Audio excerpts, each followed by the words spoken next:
Hi everyone, it's Pastor Noel. Again, thank you for tuning in as I provide you a word of encouragement. Thank you always for tuning in, and I hope that you will be blessed in this short and brief word of encouragements. Amen.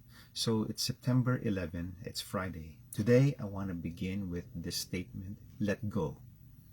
Let go. Let go of your lives. Let go of others. Let go of your concerns and cares. Let go of your possessions and let go of your control over things. The question is, to whom will you let go to? And the answer is God. Obviously, let go everything to the Lord. Amen. Letting go of something or someone that's precious is very difficult for a variety of reasons. So we need to believe that when we let go, it's not irresponsible, and that when we let go, it's for our benefit, especially when we let God take control of our issues. Amen. If we believe this, then we need to do two things that's so important. And number one is to allow Jesus, the Son of God, to be the Lord and Savior of our lives. And second, that we commit to surrendering our plans and our problems to the Lord. Only then can God begin to mold us and then to complete us in Him. Without letting go, we will never be complete, because God has to be a part of our lives to bring that completion in us. And being part of our lives is when we let go of our cares to Him. Amen. Hallelujah. When we rest more and more in God, we loosen our grip of things that consume us. Okay?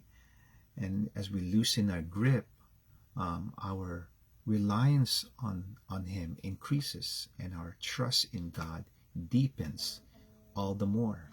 Hallelujah. Psalms 3 verse 5 says this, and you're familiar with Psalms 3 verse 5 and 6. Trust in the Lord with all your heart, and lean not on your own understanding. In all your ways acknowledge Him, and He will make straight your path. Amen. You see, by letting go, God takes center stage of our lives. By letting go, He becomes the focus of our attention, not the issues of life. By letting go, He becomes our point of contact, not our personal resources, our strength, our wisdom, or people we know, but He becomes our point of contact, our point, our resource, our supply. In a way, He becomes the elephant in the room of our lives, and not people and problems and issues, but He becomes the elephant in the room.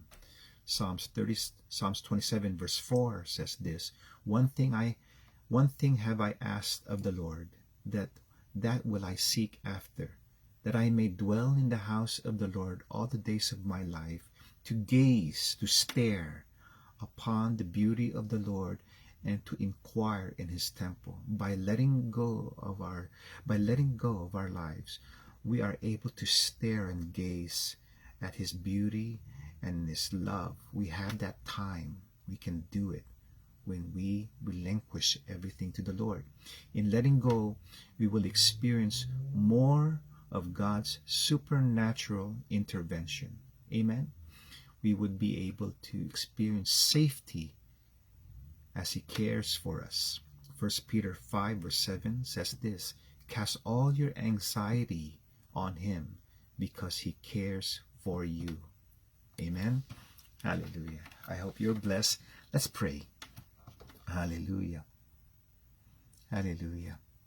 Father, move us toward letting go of our lives and cares to You, beginning, Lord, by allowing Jesus, Your Son, to be the Lord and Savior of our lives.